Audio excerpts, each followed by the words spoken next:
Oh, man. Never realize how goofy a face you have until you watch it on multiple screens. Just saying. I was working on a video, got lost in time. It's called distractions, folks. You don't want them when you're driving. You definitely don't want them when you're about to go live. Welcome to Ask a Traffic Cop. Michael's already first one in here with lots of stuff to say. Hey, AJ the Awesome, how's the ribs? Was the ribs yesterday that were injured? Welcome. 10 a.m. It is the 27th of June, and we're here again. We're doing that thing we do. We're answering your traffic and police questions, and it's awesome. Yeah. Day 2 of me in the gym before work. That was exciting. It hurt more today than it did yesterday. But it was really good. I'm not doing anything crazy. It's just, treadmill-y stuff and getting the heart rate up. I like it. I like it a lot. I think I like it. We are currently broadcasting to you on TikTok, YouTube, Twitch, LinkedIn, Facebook, Instagram, Kick, and Twitter. But if you're on Twitter, we can't actually see your questions. So if that's you, if that sounds like you, jump over to trafficcop.ca. That will give you links to all of our other platforms where you can actually be seen, be heard. And, of course, we want to hear you. We want to interact and answer your questions. That's what this is all about. If you are not here and you don't ask questions, we'll just talk about whatever comes up. One thing that I started speaking about but never actually got into was driving on winter tires in the summer. I started to yap about it, but then I got off topic. And we're going to talk about that right after we discuss the magic of Vision Zero Enforcement Team. Before that, I just wanted to say hello to Sergio, to Sanella, and, of course, Master Technician, who says good morning from Jane and Finch. Good morning. And, let's start with the magic of Vision Zero. And my wife says, good morning, everyone. Good morning. Helping me out yet again while our magical producer is on vacation. I really appreciate that. You know what? This has become quite a thing because we're on so many platforms simultaneously. And while some of them allow me to see your questions all in one place, that's what's been happening where I'm pressing buttons to show you, Tim saying good morning or Stephen. That works because it's all in one place. But TikTok requires someone to cut and paste or type your questions into the other place. Unfortunately, they don't have the connection. They don't have the it's not integrated yet. Hopefully that will happen soon and we can be all in one place. Even Kick is integrated, but not them. So Actually, Twitter, Twitter's broken. Twitter used to be integrated with and show up in one place, but no, because I need it. It doesn't work. That's how it works. Vision Zero is the Vision Zero Enforcement Team. At least that's what VZ is, and that's what I talk about every morning. Who are they? What do they do? Why are they there? And where are they today? Well, they are the Vision Zero Enforcement Team. They are the enforcement team dedicated to changing driver behavior one ticket at a time. They go to different areas of the city every single day to focus their efforts on the big four. And was I ready for the caption? No. But can I press it now? Yes. So speeding, aggressive driving, distracted driving, and impaired driving, those are the driver behaviors that lead to serious injury and death more often than not. Now, those are big titles, and they encompass many different things because, well, speeding is speeding, but aggressive driving, that's running lights and aggressive lane changes and unsafe maneuvers. There's so many different things that encompass that. Distracted driving, that could be, using a phone, viewing a screen, but many people don't really realize that distracted driving, although it may not qualify for charges, distraction hits us all over the place. Like if you're changing your air conditioning settings, you're distracted, although you may not qualify for distracted driving charges. It could be careless driving. So lots of different names for it, lots of different driver behaviors. At the end of the day, we want everyone to be safe, and we want to reduce our vulnerable road users from being killed. We want to reduce serious injury and death on the roads to zero, thus Vision Zero. Where are they today? They are in 22 Division and 41 Division. Those are the neighborhoods of Etobicoke West Mall, Queensway, Dorset Park, Kennedy Park, Birchcliff, Cliffside, neighborhoods where real people live, work, and play. And I've said it before, if your hashtag on our tweet isn't, if your hashtag, the hashtag you care about, isn't listed, let us know what we should be including. I picked up some hashtags, some neighborhoods that ring and as popular, that actually have regularly used hashtags. But if you want me to put yours in there, let me know. Happy to update my Twitters. My tweets? Yeah, well, I guess not, or tweet differently going forward. would be more accurate. Okay, with that out of the way, driving on winter tires, is it illegal? No. Should it be? Maybe. Stopping distances are increased, not decreased. People say, well, it's soft rubber. It's like racing tires. No. It takes a winter tire in summer conditions, does not last very long because the compounds are not meant for that kind of heat. So you're going to burn them out really quickly. And the belief that they're stickier or more or better, well, that's just wrong because it actually will take you longer to stop than other tires. And in the rain, they're not good. You'd think that they are because they can displace snow and slush, but apparently the studies say nay. So if you are currently one of the people who are driving on winter tires in the summer, get them changed before you get into a collision. Because oddly enough, we look at stuff like that in a collision. We look at tires. We make notes. We look at taillights that are tinted. We make notes. We call these things clues. And they may make you more responsible for the collision that you're involved in than you thought you were when it happened. Yeah, what does it say? In Quebec, there was an article written by CAA. When was this actually written? It was probably a while ago. But they have good information. CAA has all sorts of great information, and it's free. You don't have to be a member to look at their articles, but there is a ton of information that they have. And, winter tires in summer, greater fuel consumption. I didn't know that. But it is a safety issue, and I would suggest checking it right away. Get it done. We saw normally I think people were really good at changing them. Where's my mouse? There's my mouse. They were really good about changing them. And then what happened was COVID, and people drove for like 2 years on winter tires, and it was annoying for me, but it was just unsafe for everybody. All right. If you're watching, welcome. Thank you for coming. If you have not yet shared this live stream, please do. Sharing it allows other people to find out about our awesomeness. And we are awesome. And that's not a me thing. It's a we thing.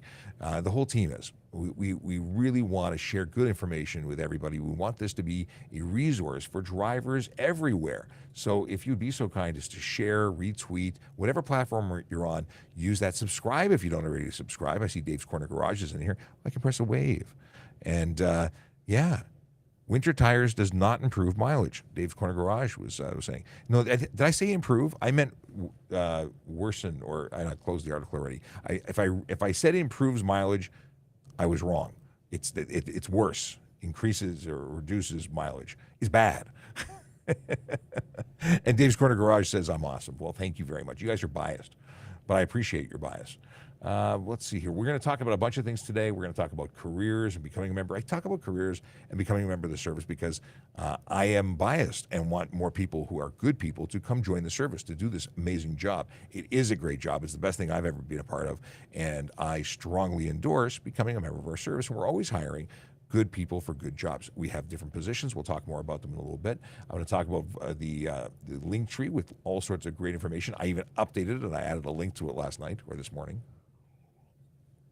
We're going to talk about the 50-50. No, why does it say bump 50-50? It's the HarleyRaffle.ca draw, which is in support of Special Olympics Ontario, because we talk about that thing. And Dave's Corner Garage just reminded me that I'm going to be in studio on the 15th. Yes, during Honda Indy. Honda Indy is coming, folks. That's exciting. 14th, 15th, and 16th. And the 14th, their first day, it's always free. It's free to enter. You make a donation to Make-A-Wish, and you are good to go. And then you come visit us. So that's going to be exciting.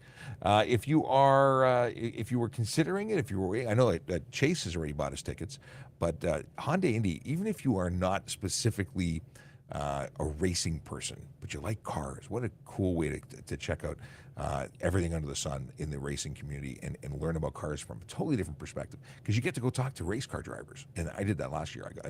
I walked around with Brian Max from Dave Corner Garage, who introduced me to all sorts of people, and I got to meet, and not only did I get a cool hat, but I got to meet some amazing people who have taught me a thing or two, I got to say. You also work on your tan when you're there, because you're outside a lot, and who doesn't like a tan? I wear a lot of sunscreen when I'm there, because I am paper white. Okay, let's see what kind of questions we have going on here, because they're streaming in. If you are on TikTok, please use a Q. Put a Q in front of your question so I know That's a question, so it can be easy. See, can 02 gold? Put Q there so we know it's a question. Awesome. Greetings and salutations to Akela, by the way. All right, what do we got here? So I want to quickly read what we've got from Michael. It says, greetings and salutations. What is this? Can G-Class stop pacing commercial vehicles beside A to D class? Those tires are big, heavy trucks. Okay, so my understanding of this question is not a question of can they, but he would like to remind you that when he's a truck driver, so as a commercial motor vehicle, big truck, don't sit in the blind spot or next to commercial vehicles. Big trucks have big tires, and don't cut them off. They have major blind spots, and if you go to TIRF, TIRF.ca, they have all sorts of information, pictures and infographics about big trucks. We did a podcast, TPS Traffic Jam. We did a podcast specifically about big trucks with the president of the Private Motor Truck Council. I'm going to mess up that name. Once upon a time, I said it all straight through with no hesitation, but today it's not going to happen.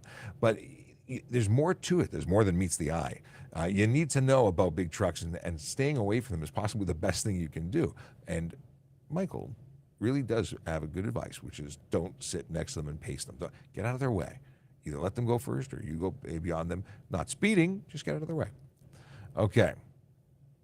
Yes, I caught. Okay, he even corrected it. We figured it out. It was good. We have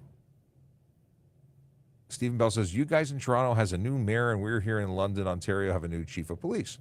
I think your chief of police in London came from York Region, if I'm not mistaken. Either way, congratulations to the new chief.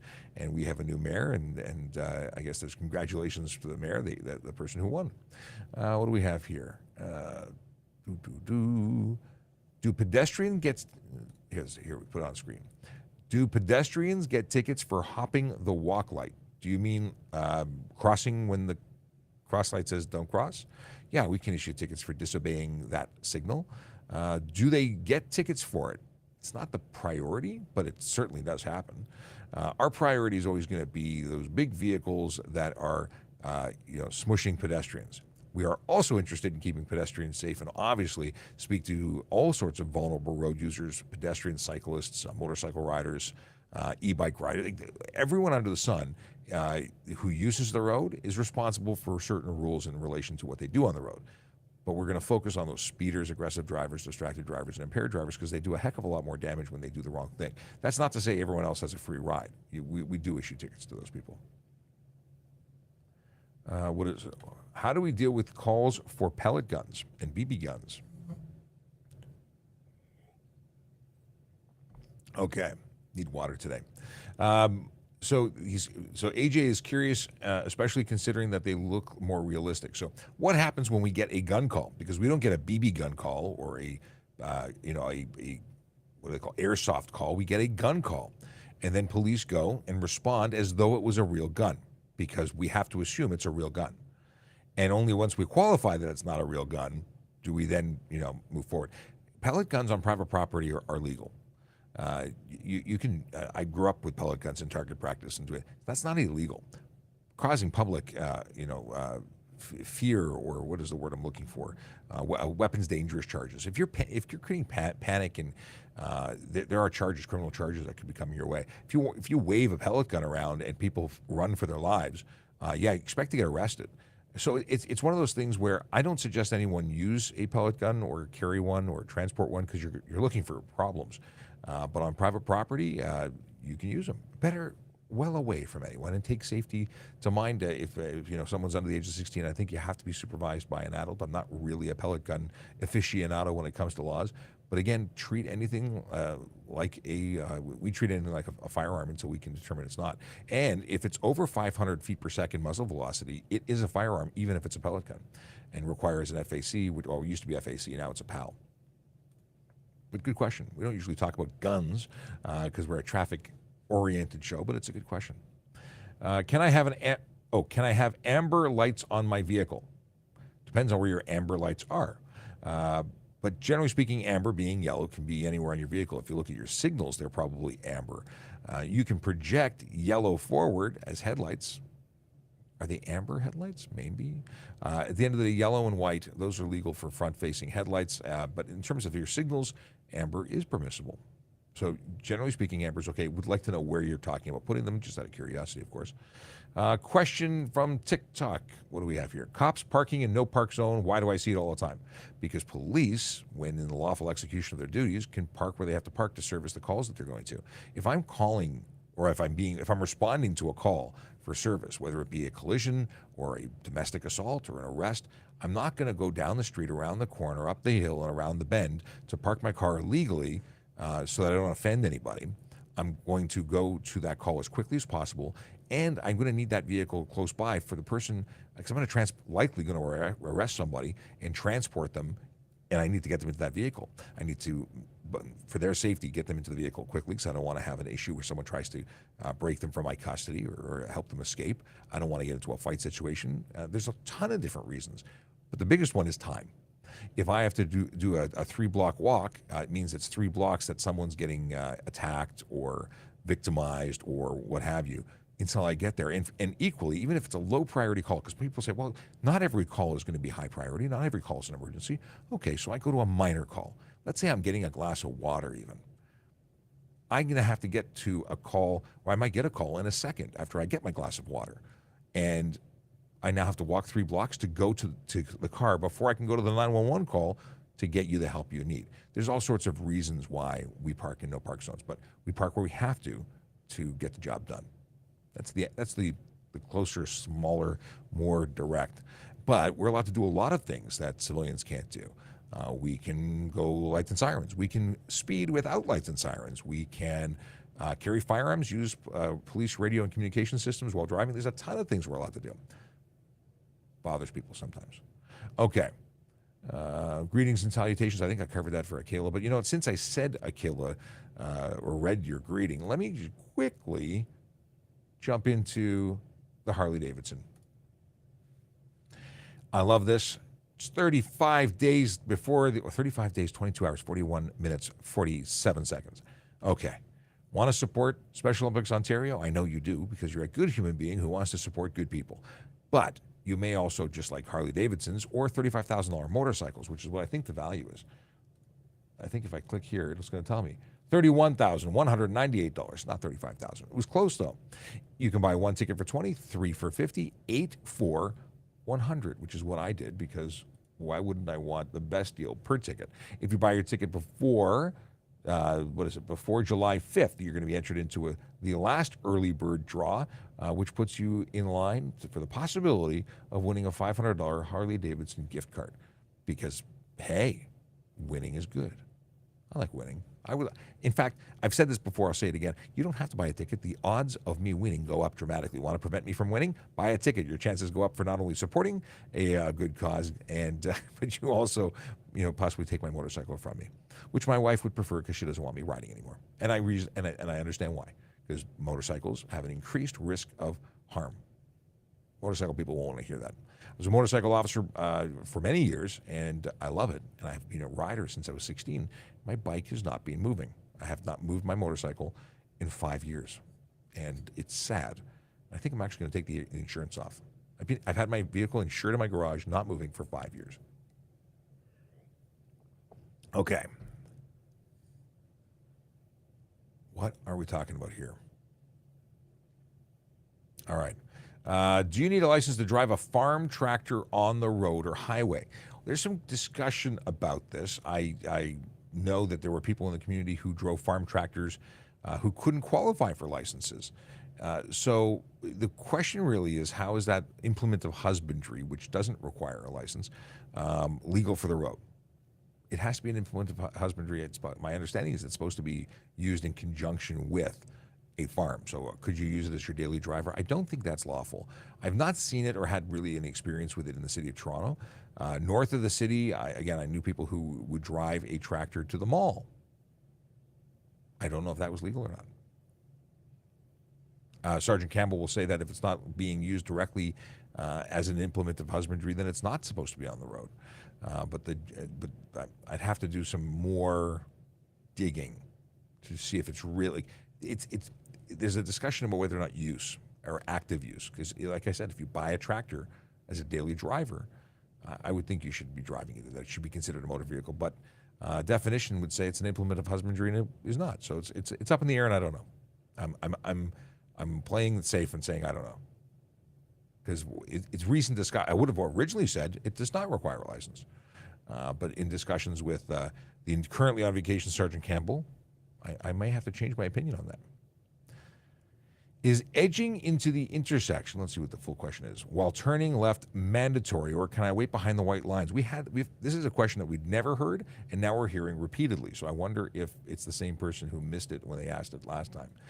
The answer is you do not have to enter the intersection until such time as you have somewhere to go and you can safely turn. So you're not obligated to enter, but there are some reasons why you might want to.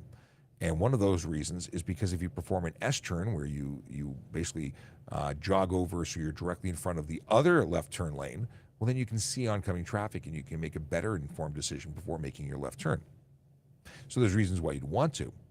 But if you are getting into that intersection and you become locked in that intersection, you're actually unable to exit it, well, then you're responsible, you're obligated to, and if you don't, you're obstructing traffic. So you can be charged. That's not good. But it's interesting. Okay, got a question that's coming in from Instagram. From Radix, based on your personal opinion, how often should owners perform safety checks on their vehicles?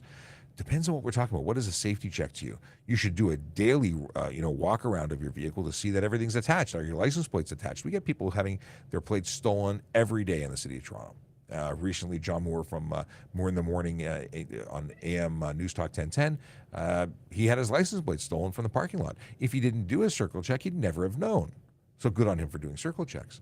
But, you want to make sure that your tires have air. You don't want to find out that when you're halfway to work or you're down the street that you just rolled and destroyed your tire on your rim. But it's also unsafe, if you were making a turn and you suddenly slid out of control because you had no air or low air in that tire. There's reasons to do checks. If you're talking about maintenance and safety checks with your mechanic and having somebody qualified to look at your vehicle, most places offer multi-point checks on a regular basis. And hopefully, if you're getting oil changes done and someone's having the opportunity to have a look and check your brake pads and just do an inspection, a good mechanic is probably going to do that for you anyway. Why? Not only because they want to sell you new brake pads and new stuff, but because they have a relationship with you. They want to make sure that you're safe and that the vehicle that they're signing off on is safe to be on the road. And I say signing off on, like if your vehicle came into the mechanic shop and it was held together with duct tape, you would hope that they would tell you that this is unsafe for the road. And I've had mechanics tell me they want to know what their authority is to prevent you from getting on the road. Because very often they'll say, hey, this is not safe, you can't go on the road.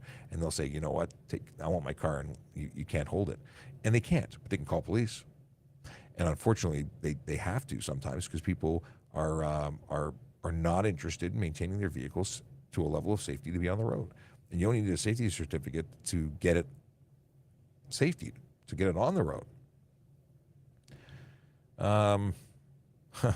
Jake here wants to know, when you go into schools, what surprises the students the most? Well, lately, when I go into schools, it's usually very young kids. I've been going to a couple of schools that are very young, but it's different. We don't have that relationship where we're in schools all the time anymore. We don't have the staff to do it. We just don't do it. So very special situations where I've been invited, and most of them are very small, and I'm very tall, so they're usually really shocked at how big I am. But besides that, we're talking about general safety stuff. So they haven't. I don't think they've ever had any real wow situations. Now, yesterday I spoke to some new drivers that were soldiers with the Canadian Armed Forces, and their big things we're talking about. We were talking about all the big things. We were talking about impaired operation, distracted driving, speed. A lot of people don't understand how braking works. So we had some great conversations yesterday, and they're still students. I don't think they had any, oh my God, wow.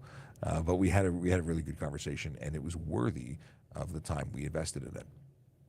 Okay. Here's a question about tint. I see so many cars with blacked out windows and taillights. Are these rules even enforced? Yes. Yes, they are. And yes, there are a lot of vehicles with tinted windows that should be pulled off the road. But being that we focus on the driver behaviors that are most dangerous, this becomes a secondary offense. Not that we can't deal with it. I've pulled over many people that have tinted windows that are just too dark. But if I'm busy with other things, already stopping another vehicle, if we're dealing with a blitz looking for speeders and stunt driving and whatnot, this is a secondary. This is lower on the list of importance. Still do it if I see it, but I'm really looking for the big stuff, the stuff that's going to lead to serious injury and death more frequently, more often. Listen, tinted windows lead to serious injury and death too. When you can't see pedestrians, that's a major problem. When pedestrians can't make eye contact to have nonverbal communication with the drivers, that's a problem. I absolutely enforce those when I was on the road. I'm not on the road anymore, but it's important to do, and I hope more police officers take action with these. A lot of officers don't realize that it's a very low threshold in order to lay a charge for this. It just needs to be too dark. If I can't identify, if I can't see who's driving and give a reasonable description, that's more than enough to articulate for why you should not have that window tinted as dark as it is. There's no tint meter required, although 30% light blockage is what the manual says or the inspection guide says for getting your certificate to be safe on the road. And if you're more than that, we can pull your plates and take you off the road, no problem.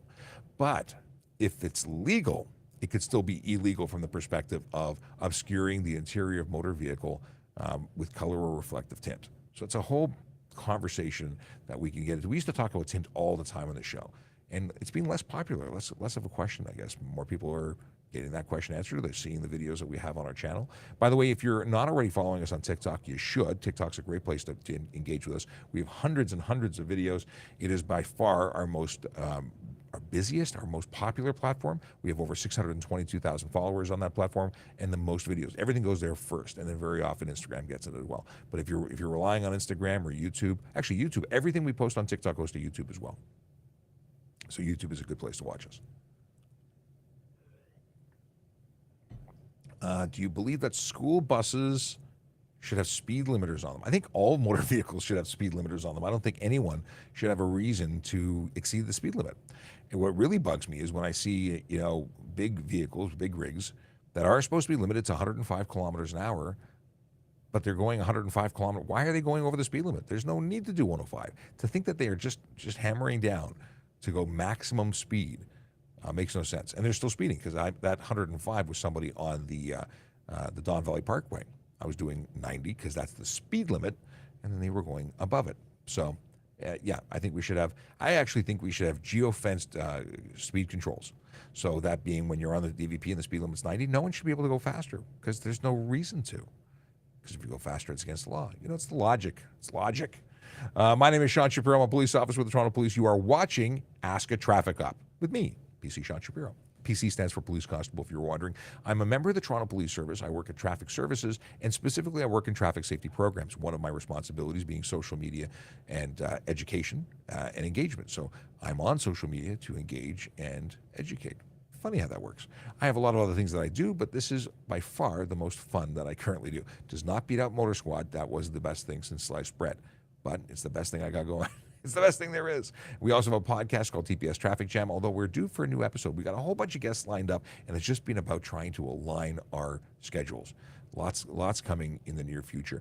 Something that's coming up this week, whether we're confirming if it's Thursday or Friday, and maybe you can let me know which one you think is better. But my friend Scott Marshall is going to join the show for a little bit during Ask a Traffic Cop, but we're going to dedicate another hour to a special episode all about tips for new drivers. He's a master firearms instructor. He is not a master firearms instructor. He is a master driving school instructor. And I say master because he taught driving instructors to be driving instructors. And that's pretty cool. Now he does education. He's on TikTok, The Safe Driver and Safe Driver on different social media platforms. You can search him out, Scott Marshall. He was actually one of the judges of Canada's Worst Driver. So he knows his stuff. And he's going to share some of that knowledge with you this week. We'll promote more after the show when I confirm, but be on the lookout for a special episode with him. And I'm looking forward to it because he's a good friend, and I don't speak to him nearly enough now that he's also busy. He's a very busy guy. All right. I just turned 16. What are the steps in getting my license? Hey, you're someone who should be following the new episode when we get the special deal. But essentially, what are the steps to getting my license? You need to read the book, take I think it's 40 questions, 20 questions on science, 20 questions on driving, and then you get your G1 if you're in Ontario. This is assuming you're in Ontario. And then you have your G1. That is a learner's permit that allows you to drive whilst being supervised by a qualified G driver. That's someone with a full G license and 4 years experience as a driver.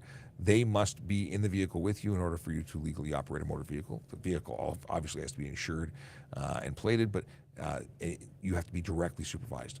And if you are alone, you cannot drive. You're unlicensed. They shouldn't call it a G1 license. They should call it a G1 permit because it makes people believe things that are untrue. You are not licensed. You are a learner's permit holder, and it's temporary. It used to be called a 365. It was valid for a year, and it was a learner's permit. Now your G1 is a 5-year term. You have 5 years to get your G2. Really, you have 5 years to get your G. But after a year, you can apply for a G2 and take a test. Take a test. Got to speak it right. You got to take a road test, and then you can get your G2. If you want to accelerate that, and I suggest, not because it's faster, but I suggest everyone take an approved driving course. That allows you to apply for your G2 test after 8 months. But whether it's 8 months or a year, to me, is irrelevant. Driver training is the best thing you can do, the best investment in your safety and safety for all. I think it should be mandatory, in fact. Once you have your G2, a year goes by, or you must do a year as a G2 driver, which is, with a G2, you can basically drive at any time, day or night, on any road. There's no restrictions, where there are a number of restrictions with the G1. Like you cannot drive with a G1 between the hours of midnight and 5 a.m. The supervising driver must have less than 0.05 alcohol in their bloodstream. They have to be capable of legally driving themselves. Because they may have to take over, aside from other things. But as a G2 driver, you're probationary. You can drive anywhere at any time. There are some restrictions. You have to maintain zero blood alcohol content, as do you have to with your G1, G2, and even full G until you're 22 years old. But the deal is that you can't have. There's restrictions to the number of passengers you can have between midnight and 5 a.m. Their ages. So under the age of 20, you can only have 1 in the first 6 months. You can only have up to 3 in the second 6 months, unless they're immediate family. If you have more questions, definitely keep in touch with us. We're going to be promoting the episode with Scott over the next couple of days once we confirm if it's going to be Thursday or Friday. If you think it should be Thursday versus Friday or vice versa, let me know. Tell me in the chat. Tell me now. I want to know what you want, because really making this episode available to you, the new driver, is going to be the best thing going. So let me know as soon as you can. What is the question here? I've seen people carrying stuff with trunk open in SUVs. Is it legal? You need to secure the contents of whatever you're carrying. So if you have a trunk, can you drive with it open? Yeah, there's no law that says your trunk must be closed. But the contents must be secure. And if you have more than 1.5 meters, things extending beyond 1.5 meters, they have to be flagged. You have to have that red flag. So 5 feet, 1.5 meters? I just looked this up recently because I had totally forgotten. Okay. What happens when family members drive your car and gets caught running a red light with camera? Ooh, that's where family members cause family rifts. Yes, because you, the owner, is responsible for that ticket. So a couple of things you should do before loaning your vehicle to anybody. You should go to trafficcop.ca. You should scroll down to the bottom. At the very bottom of the page, there's a bunch of useful links. One of those is a driver's license check. And what a great opportunity to put that on screen by pressing the right button, not the wrong button. Here we go. So down at the bottom of this set of links, this one says driver's license check. What you use that for is entering your family member or whomever you're going to loan the vehicle to, their driver's license information. And then it'll verify whether or not they're even licensed, because guess what? If you give someone the car and they don't have the license, you are responsible for that too. Now, if they do get a ticket while driving, the red light or speed camera, it's your responsibility, but it doesn't come with any demerit points. And of course, if they're a good family, they're going to own up to what they did. And you're going to say, hey, look, I got a ticket for that date and time that you borrowed my car. You owe me X number of dollars. And if they want to continue to be family, they're going to pay you back. Again, doesn't affect your driver's license, but it does. It matters, right? You need to get that resolved. You have to pay it, because if you don't pay it, you can't renew your license plate. What is this? Who has the right of way on a crossroad when the traffic lights go amber? I'm assuming your X is crossroad. I don't quite understand what you mean. See, an amber light means stop. So if you don't stop, you're eligible for a ticket for fail to stop amber light, because amber light means stop. Now, there are some conditions, there are exemptions, or more to it. It means stop unless it's unsafe to do so. So if it turns amber when you're a foot away from the white line, there's no expectation that you're going to lock up all four wheels and slide to a stop, because that would be, well, it would be silly and dangerous. So what does it mean? It means that you should be traveling at the speed limit, and you should be looking far enough ahead that you can see what's going on. If you're approaching a still green light, you should be anticipating a change and maybe even slowing down before you get there. But if it changes, whether you're past your point of no return, you go through it. Obviously, you have the right of way. Now, someone who is making a turn on a yellow has to ensure that you are doing the right thing. They have to make sure it's safe for them to make the turn. So if it's a scenario where you're saying someone's waiting to make a left turn in front of you and you are entering the intersection on an amber legally because you did the right thing, you're going the right speed, you're not hammering down on that gas to make the light, because that would be silly and dangerous and unlawful. And they make the turn in front of you because they assumed you were going to stop and you didn't. Well, they're going to be responsible. They're turning.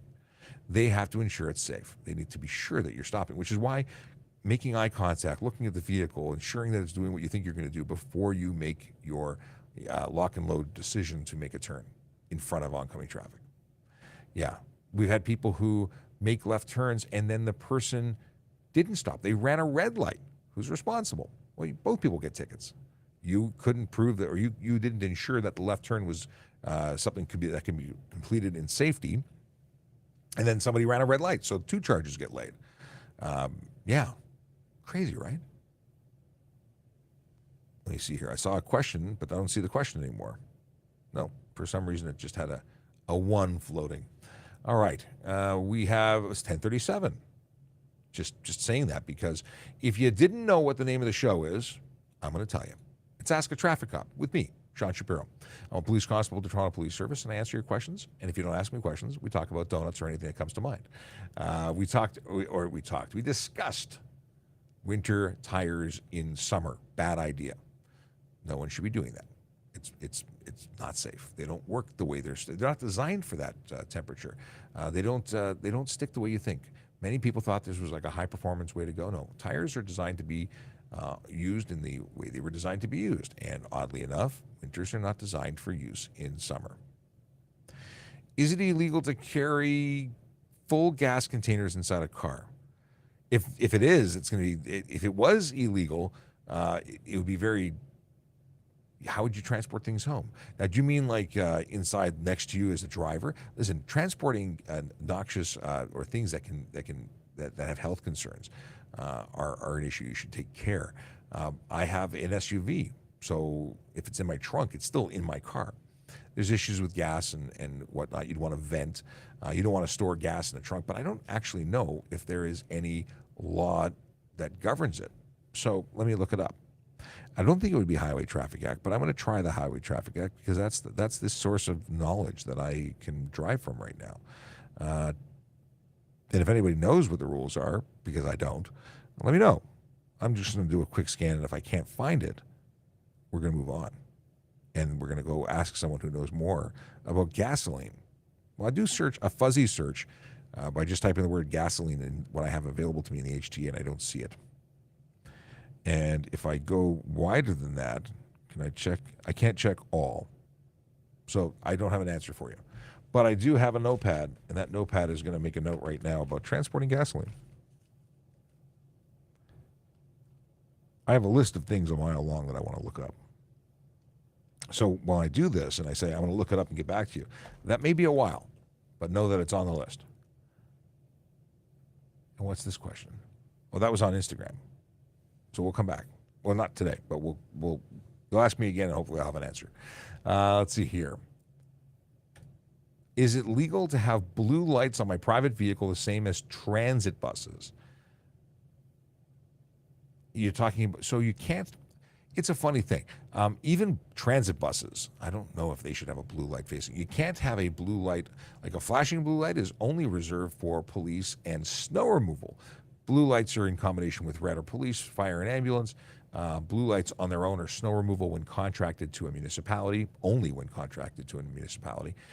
And the transit buses are a mystery to me as to whether or not they're legally allowed to have that or not. But no, you should not be having any blue light forward. The only projected color should be white or yellow in terms of and the signal lights all the way to headlights. Now, the OPP posted a cute little thing, and I think I retweeted it this morning. They said roses are red, violets are blue. If you have colorful lights, tickets for you, something to that effect. It was kind of entertaining. And they were talking about having colored and flashing LED halos, I believe. They issued tickets for those because they believe that met the requirement for projecting light other than white or yellow to the front. So don't do that. I would avoid that. Why would you want blue lights to the front? Huh. Joe wants to know if it's illegal for Leo Wife to ask a million questions. Just teasing. Of course, everyone knows, and if you don't know, Leo Wife is actually my wife who's helping out because JD, who is our producer, is on vacation because someone said it was okay for him to abandon me. Apparently, we should be synchronizing our vacations so that we don't have these issues. But I'd be able to I'd be in a horrible mess if she wasn't on here helping out. So I really do appreciate my magical wife for helping, and I also appreciate Joe for the making fun and teasing, because who doesn't appreciate teasing? Well, apparently a lot of people don't, because we have to be very politically correct. Good morning, Ryan Pinn, who says, good morning. Can I park in a green Jeep parking spot if it's blocked by a snowbank? If I'm driving a Jeep Wrangler, it's a Jeep thing. What you don't know or may not know about Ryan Pinn is he is a driving instructor in Nova Scotia who has a wicked sense of humor and also is a lieutenant in the Canadian Armed Forces. Or is that safe? Is that accurate? Am I allowed to say that? Do you also play a bugle? I think we talked about bugles once upon a time. Fortunately, Green Pea parking lots are private property, and I don't care. You know what? I think that was one of the biggest bonuses of having a 4x4 was being able to park on snow. Just, now could it be a violation under the Trespass to Property Act if they say no Jeep shall park on snow? Well, then yeah, that's a problem. Stephen Bell wants to know what a police chief does. They're the big boss. They oversee everything. They're ultimately the responsible person who liaises with all of the mayors and whatnot, and sits on the police services board. And they make the big decisions, and they're also responsible for what the decisions of the people they supervise. Because the chief has, usually some deputies who have some, staff superintendents, and then superintendents beneath them, and they're the star on top. They're everything. It's a lot of responsibility and one I don't want. So I appreciate our chiefs who do amazing things. Michael says, I wish Sean was my father. I would like a bike for my birthday, Dad. I'd love to be able to buy gifts like that. I don't have a budget or an income that supports gifts of Harley Davidsons, nor am I able to adopt anyone. My stable is full in terms of family. I got my kids and I love them a lot. Can a Quebec learner's permit drive in Ontario? So interesting question. I've done a lot of digging because for the longest time I said no. And I said no because a learner's permit is only issued for use inside the province. It's not intended for outside. In fact, if you were to move to another province, you would not be able to transfer your learner's permit. If you have a license, you can, but a learner's permit really isn't the license, and you'd have to retest in that jurisdiction. So based on that, I'd say no. However, each jurisdiction can determine whether or not they want to accept it, which really means you have to phone a friend, because you cannot assume that every province will accept it or every state would accept it, and some may say no. Michigan, I had some very interesting conversations with Michigan lawmakers to determine whether or not an Ontario learner's permit would be valid there. And down the rabbit hole we go. Ideally, I would say, why on earth, or I said ideally, it's not ideally. I don't know why anyone would want to learn whilst traveling in different communities with different laws, with different consequences. I would suggest strongly that if you are traveling, that's not the time to learn how to drive. Learn to drive in nice communities that you're familiar with, close to home. Don't learner's permits aren't so you can just get and go. It's really for the focused learning. It's not so you can take turns driving on long hauls so one person can sleep, because then they're not supervising you. You see where I'm going? Learn to drive. When you're a driver and you have a G2, drive where you want. Whether or not they can be accepted and legal, it's not what it's intended for, even if it would be accepted. But phone a friend, find out for sure. I would assume that we're going to accept a learner's permit from Quebec, but I don't think that it's the best thing. Are there exceptions to seatbelt laws? There are. You can get a doctor's note. Why would you get a doctor's note? You could be someone with a heart condition, a pacemaker, something like that. Might be a reason a doctor would suggest it. Now, I am not a medical doctor. I've never played one on TV either. So if you have a doctor's note, you can potentially be exempt. Is that a good idea? Seatbelts are still the best way to keep you in a motor vehicle in a collision. And people say, well, we have airbags. We don't need seatbelts. No. Seatbelts work in conjunction with airbags. Airbags deploy at 200 miles per hour. No seatbelt means you're going to be thrust into the airbag, which is deploying at high speed, and is probably going to do some serious damage. It might ultimately save you, but you are going to be far more broken than you think. It is not a replacement for a seatbelt. So there are exemptions. Just wear your seatbelt if you can. Doctor tells you otherwise, maybe don't drive. Okay. I think it's a myth, but I'll ask. Hypothetically, if you were in a chase and you cross state lines, province for us, can you guys keep with them, or would you call that province's police department? It is actually a very interesting question. So a police officer that is giving chase doesn't have to stop at the border.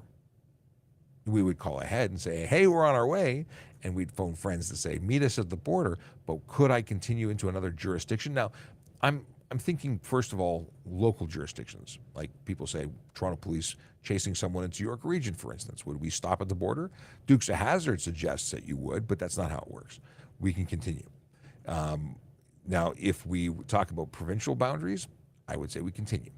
And I believe the recesses of my memory would be able to support why, but I can't state why right now, because it's again, the recesses, deep, long-term storage. When you talk about the border,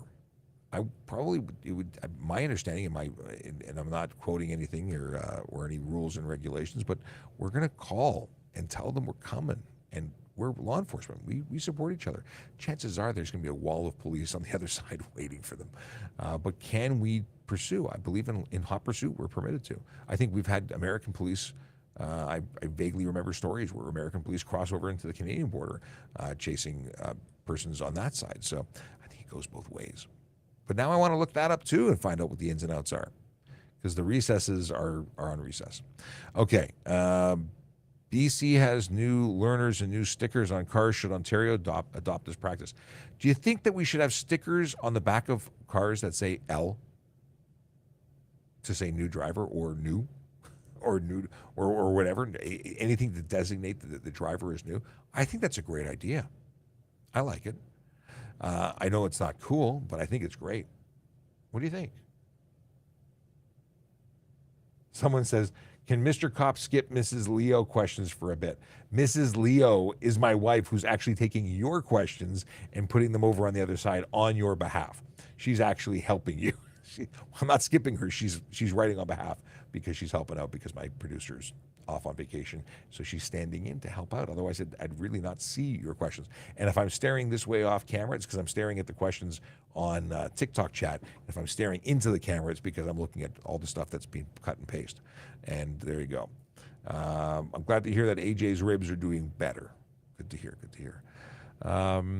Can you purchase tickets for the draw if you're out of province? You'd have to read the rules. I believe that you can. I'm sure people have, but the rules are on the harleyraffle.ca site. I've had people buy tickets before outside, because before we went electronic, we were in person, and I was mailing stuff all over the place. Breaking the rules or not, it was done. So maybe you have to be physically here to win. I don't know. harleyraffle.ca, all the rules are listed. Check it out. Are construction work zone fines actually enforced? You know what? If they're regulated signs, we absolutely do. If they're not regulated signs, I don't think that we certainly can't stop people for not doing the speed on the yellow sign or on the orange sign. It's not enforceable. If it's an unsafe thing, we can stop them. You can have a conversation, but it has to be a white regulated sign in order to be enforced by police. But people just put up signs, whatever they want. 20 kilometers an hour. That's great. If it's not regulated, it's not enforceable. TikTok is asking lots of questions. No problem. What do I need? Let's see here. What do I need extra to register a vehicle in Ontario from Quebec? I have no idea. I would talk to Service Ontario, and actually, it's probably readily available on the internet as to what you have to do to import a vehicle from Quebec. Other than having a safety and transferring it, I don't think you have to do anything, but I don't know that for sure. I've never tried, nor have I ever spoken to anyone about it. But that's a Service Ontario question for sure. What color underglow is legal to use? So there's no specific list of underglow that is legal. Here's the deal. Underglow, depending on how it's installed, may project light in directions that are not lawful. You cannot project light other than yellow or white to the front. So if you have blue, blue, red, green, anything projecting forward because the bulbs are visible, you're breaking the law, and that's unlawful. If the only place that you see the underglow is reflecting off the ground, then that's not projecting forward. It's reflecting off the ground. And that's what it's supposed to be. You're supposed to have ground effects, not light that shines outward. If you install it properly, then you're going to be okay. If it's visible to the front, it's illegal, and sides and so on. So any color really isn't legal if it's improperly installed. Why can't I have, what is this? Why can't I have any exhaust modifications, but Harley-Davidsons have very loud exhaust? Harley-Davidson stock are not loud, despite popular belief.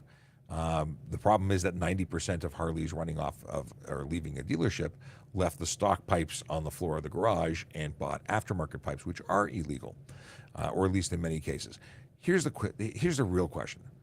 Legal modifications have to be legal. Exhaust pipes that have baffles and meet the requirements under law, albeit louder than your car, are illegal. Motorcycles can be a little louder than cars can. If you're talking about, can I cut my pipes off and have a straight pipe on a car? Well, you can't have a straight pipe on a Harley either, or any motorcycle for that matter. Unnecessary noise applies to all motor vehicles. Now, if your motor vehicle is from 1908 and it has whatever exhaust system was permissible on the road then, it's grandfathered. It could be a loud tooting one cylinder, whatever it was. It's exempt from needing a muffler and a resonator. But it depends, and everything depends. Here's the deal. If you have a stock Honda, I usually say Honda Civic, but I won't hate on Honda Civics. You have a stock Honda. If you get out there and redline your stock Honda, I don't care what exhaust you have, if you're making unnecessary noise that isn't required for the safe operation of your motor vehicle, you can get a ticket, even if you have a muffler. Here's a great question. In terms of tint, can police go after the shops that do the work since they know the laws? Most shops ask you to write or sign a waiver, saying they're not responsible. But we've been looking into whether or not we can hold them responsible. See, if they're putting it onto a motor vehicle that they know is being driven, despite the fact that someone is saying, I'm not going to hold you responsible, and I do this knowing, there's a potential. We've been having some interesting discussions about going after shops that are choosing to actively enable people to break the law. Yeah, I mean, if you buy tint on Amazon, you put it on yourself, that's you installing it. But the installer who's doing it, knowing that this vehicle is going to be unsafe, I think it would be great to lay the charge to everybody. And it's certainly within our rights to lay the charges. Whether or not we can get a conviction is the question. So we start discussing it with prosecutors. I think it's great. I think we should charge everybody for breaking the law. There should be no exemptions and no get out of jail free. None of this. I took $500 from him, but he said he wasn't going to drive on the road. Yeah, baloney. Okay. Why should B&E have, what is this? Why should B&E have speed governing when I drove B around calendar year E 1 month less speed than G including Tesla, were all tracked as well. You're talking about buses, and what are we talking about here? Um, why should I think everyone should have speed? I don't. If speed governing is to stop vehicles from speeding and breaking law, why shouldn't everyone be governed? Because no one can do it legally. Just to let you know, if you're asking questions, once we hit 11 o'clock, questions will no longer be transcribed over to the big window, and I'll just try and catch up as quickly as possible to get through the ones that are hanging out there. So if you're watching and it's 11 o'clock and you have more questions, know that we will not be hearing from you. But if you've asked a question, I'm going to do my best to answer it. Brandon wants to know, oh, sorry. Okay, we'll start with Brandon. Then we'll jump back. So Brandon wants to know what driving school do you recommend? I don't. I can't. They all have to meet a criteria. Best thing to do is speak to a different ones. Get some maybe referrals from a friend who's taken it. See if they even have room or available. My understanding, there's so many people who want access to driving instructors that there could be a wait. But I can't endorse a specific one. And then the steps to getting a motorcycle license, similar to that of getting a G1, you apply. It's a handbook that you study. You go and apply. It's a written test. Once you get that complete, you're actually issued an M1.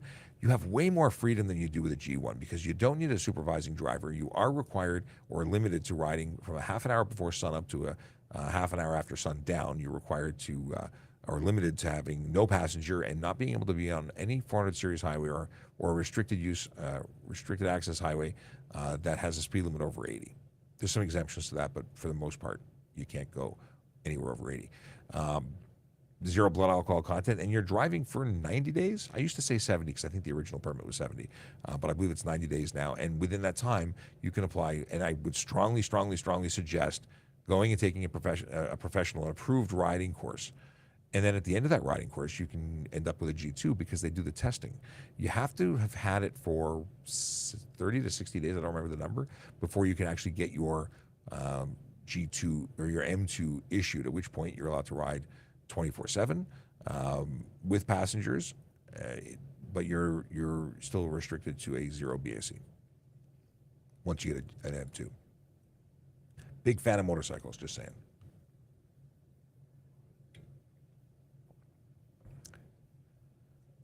What is this? The OPP won't let me be on the DVP in the 403. Can I go fast in the 401? Please say yes. Can I go one? Ryan's got his funny pants on. The Grinch is late but on kick. What is this question? Let's put it on the screen. I physically watched a car this AM pass a transport truck pass in town. I don't understand why people are in such a rush. What on earth are they doing that is so important that they have to take unnecessary risks? And it's not just a risk to you; it's a risk, well, to all persons on the roads, to vulnerable road users on the sidewalk. When things go bad, they go really, really bad. Do I need to get insurance if the car is already insured? It feels kind of a waste if the car you're driving is insured. Okay, in Ontario, and it's going to be different everywhere. Some places, I'm sure, will do things differently. So in Ontario, it is the motor vehicle that is insured. However, if you are a driver who lives in the same house, many insurance companies will require you to be added as an occasional driver. That is a requirement of a private company offering you services. Now, if you borrow your friend Bob's car across the street, you don't live there, and it's an insured vehicle and you're a licensed driver, they can loan you the car. Not an everyday thing, but they can loan you the car because they may have rules about long-term loans or friends driving cars. If you're going to be a regular user, you should have insurance, but it's not the same as paying for the insurance again. It is a slight increase in the cost of insurance to cover the driver who may have less experience. It's basically adding you to the policy, and you want to be added to the policy for your protection. If you borrow the car and you don't have it, is it against the law? No, we won't write you a ticket for it. You're licensed, you're driving a licensed and insured vehicle, you're okay. But if you crash that vehicle, will an insurance company cover you? Probably not. They'll probably refuse you. Michael says, Ryan, DVP enforcement by Traffic Services Municipal Parkway. Yes. I don't know the context of that question. It was the Ryan Pincon. But yes, the DVP and the FGX are municipal highways or expressways. What's the bylaw on wide tires? It's not a bylaw. It is a law. It's a Highway Traffic Act thing. Laws, tires can't protrude from the fender or fender flare. They cannot be exposed tires. If you can, the amount of tire that is exposed that's permissible is, I understand there's possibly a 1/4 inch leeway, but we have tires that are like a foot outside of a vehicle. Absolutely not legal. And you must have mud flaps. There's a whole bunch of things that you must have. Ryan Pinn wants to know about gasoline and forward-facing things. Oh, here. So thank you for Michael, who says you can have fuel in a jerry can, in a pump, in a jerry can, or over 500 kilos in a transport requiring a dangerous good placard, all side of vehicle, blah, blah, blah, blah, blah, blah, blah, 3. Okay, but let's say here. So on a regular car, you can have a jerry can. I don't know what the pump symbol is referencing.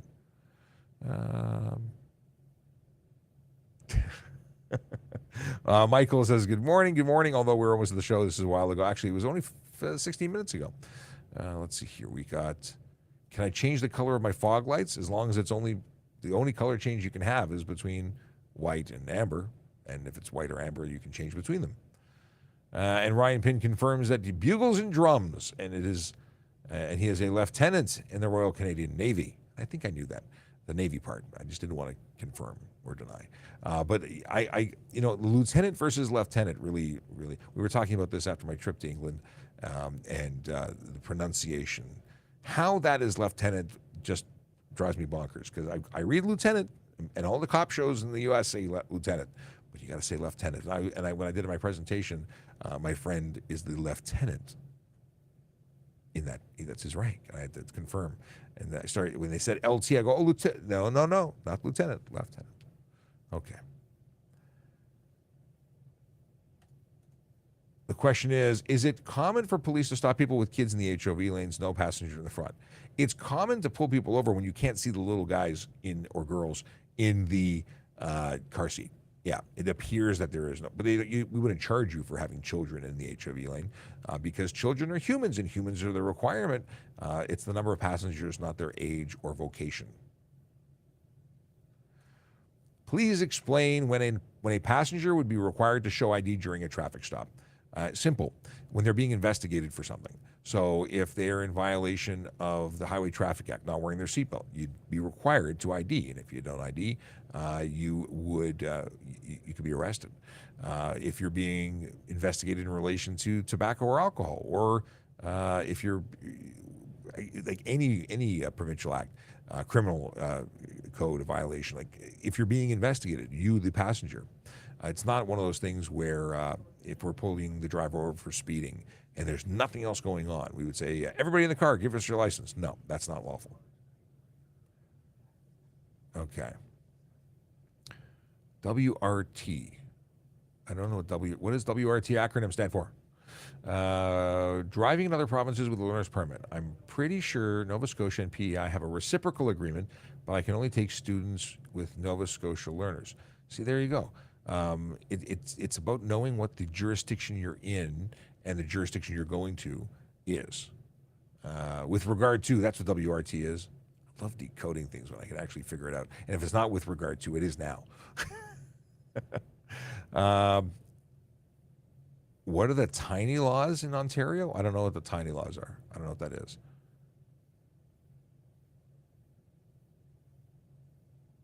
Oh. And Michael says anyone's allowed to be petite. Richard has to go. Time to bring high school students from home to exams or from exams. See you later. See you later. John Vaughn, a person I've never seen before. Can you pull someone over in an electric wheelchair? So welcome, John Vaughn. If you're not already a follower or a subscriber, please do, because you're on YouTube, and welcome. But the deal is that an electric wheelchair is a pedestrian. Can we stop someone if it's a safety concern, if they're somewhere they shouldn't? No different than if we saw a pedestrian walking on the road. Can we stop them? Absolutely. So we can pull someone over or stop them. But they are considered pedestrians in a wheelchair. In an electric mobility scooter, you're not a pedestrian, you're on a mobility scooter. But fantastic question, I appreciate it, and welcome to the party. Hopefully see you again. Let's see here. We got, how much How much over the speed limit is considered stunt driving? In terms of, so it depends. If the speed limit is under 80 kilometers an hour, 40 kilometers over the posted speed limit is stunt driving. If the speed limit is 80 kilometers or more, it is 50 kilometers over the speed limit, which is then considered stunt driving. And if you are traveling at 150 kilometers anywhere, regardless of the speed limit, it's stunt driving. And there's a whole bunch of other things that qualify as stunt driving, like if you're not in the driver's seat while the vehicle's in motion. There's no driver, you've gotten out, you've climbed into another seat, that's stunt driving. If you are doing donuts, if you're drifting, these are all stunt driving offenses, a ton of them. But the answer of the speed has been given, so I'll move on. Earlier there was a question if school purpose buses should have speed limiting. G&M obviously needed both speed. Okay. Yeah, I think we covered that already. What cars do you drive at work / personal? I drive a full-size truck for personal, an SUV. I don't fit in small vehicles. I like big vehicles. And when you talk about what do I drive at work, I most often drive an unmarked minivan because I'm in administrative capacity. I don't go on patrol. In terms of the vehicles we have available to us, if I was on patrol, we used to have Crown Vics when I started. We then got we got Tauruses, which I never fit into, so I've never actually driven a Taurus. Well, that's not true. I drove a Taurus on the track. It took a shoehorn to get me out, but I did get out because I'm here. And SUVs, the Ford Explorer is the most commonly seen vehicle that we have in our fleet, but we do have F-150s for certain specialties. We do have Dodge Chargers. We have a couple that are marked and a couple that are unmarked. We have all sorts of different vehicles for different purposes.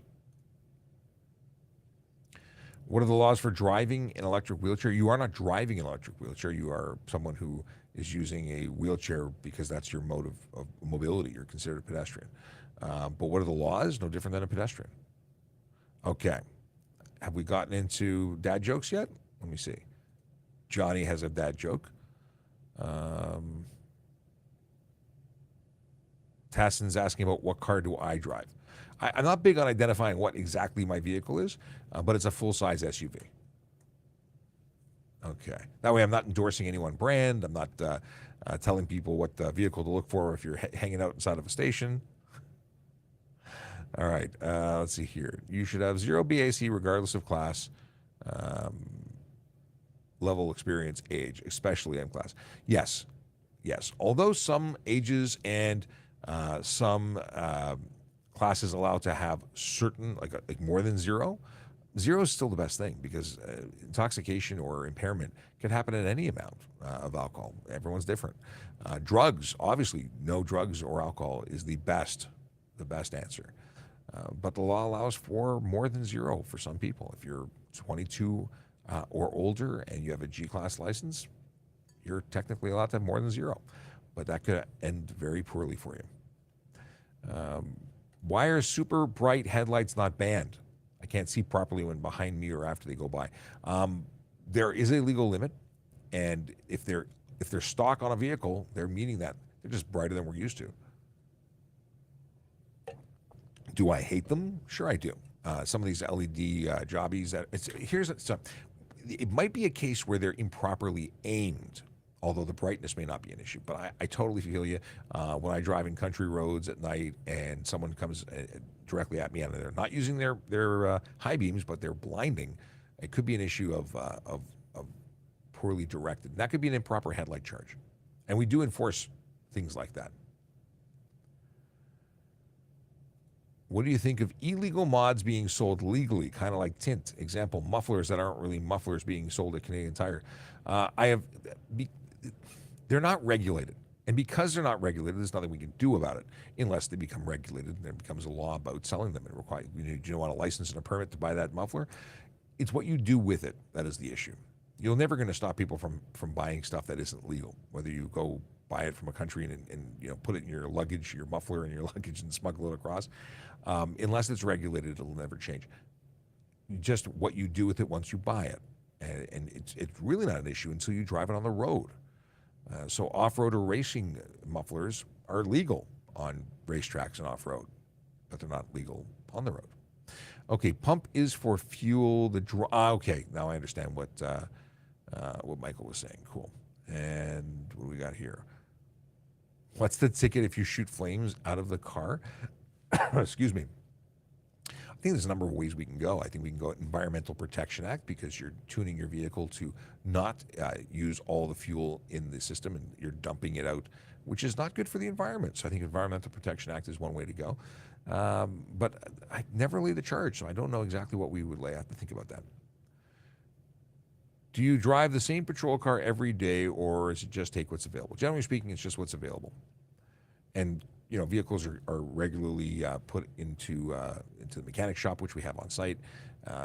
Getting their major, minor tune-ups, things like that. So it may not be available. When I was in the motor squad, I had a personally assigned motorcycle, so it was always my motorcycle, unless it was in the shop.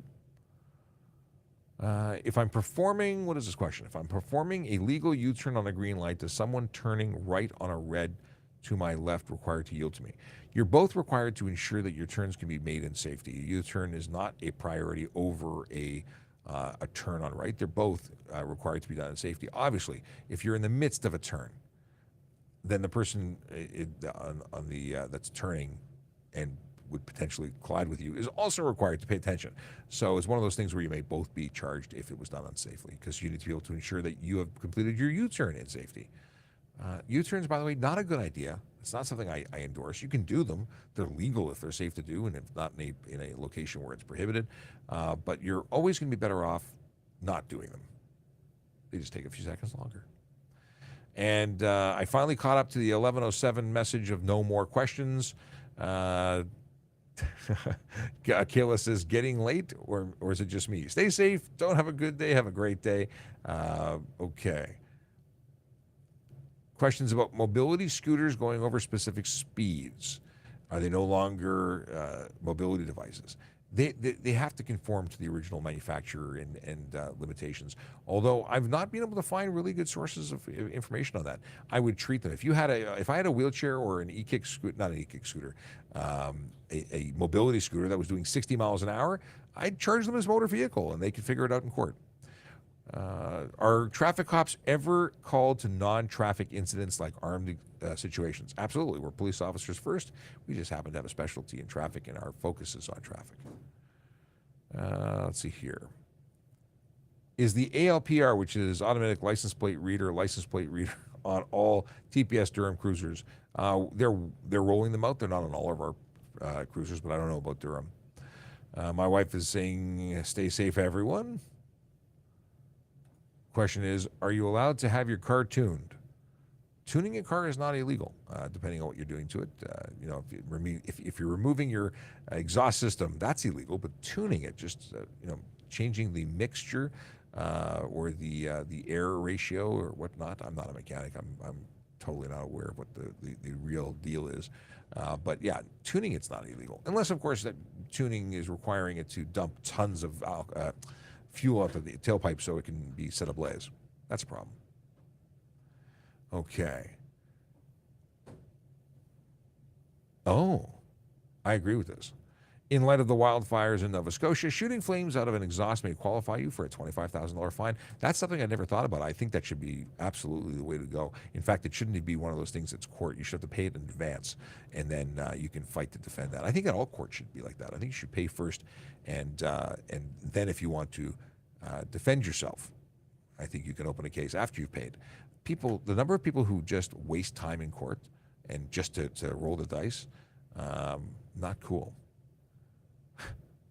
What do you call a deer with no eyes? A no-eyed deer. And then going back to Johnny's joke, it's a dad joke. What did the clock do when it was hungry again? It went back 4 seconds? It took me a second. Not bad, Johnny. Not bad at all.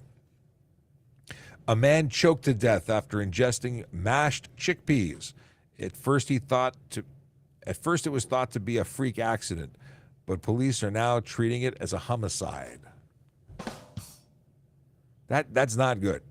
but it wasn't bad. It just wasn't good. Okay, taking two from the deck here. The dad joke deck. Let's see here. This bouncy castle's twice the price of last year. That's inflation for you.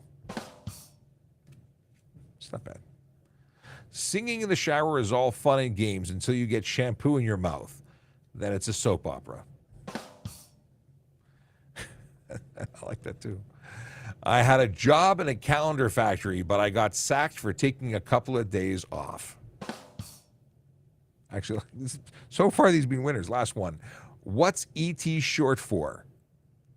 Because he's only got little legs.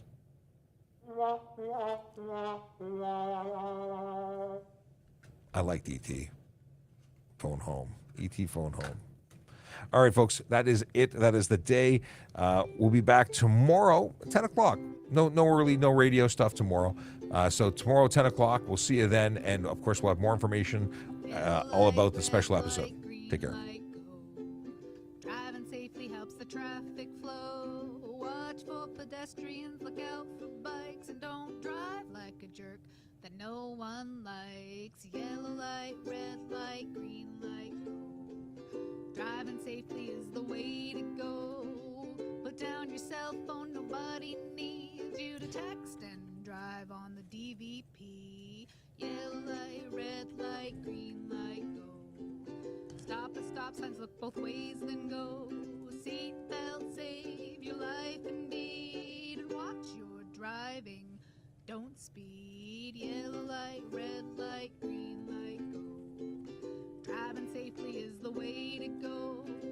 Don't drink and drive or smoke some weed, because you might go to jail and not get free. Yellow light, red light, green light, go. Driving safely helps the traffic flow.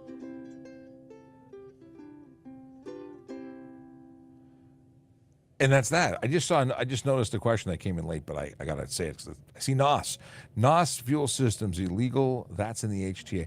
NOS fuel systems aren't illegal to be installed as long as there's no gas in the system. So you can have an empty can for show, but you can't put a system with a can installed. Not legal for the road.